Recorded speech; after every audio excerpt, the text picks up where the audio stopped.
বিশ্বনবীর খাবারের তালিকায় সবচেয়ে পছন্দনীয় তালিকায় ছিল এই মধু।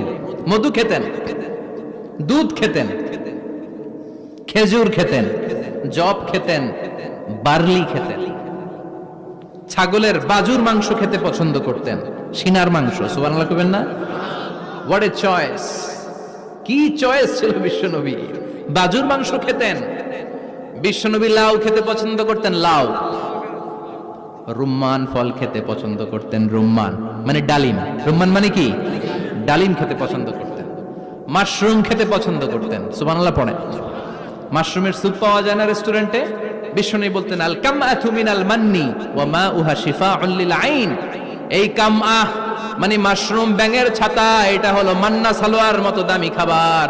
আর এই মাশরুমের স্যুপ চোখের জন্য মহৌষধ।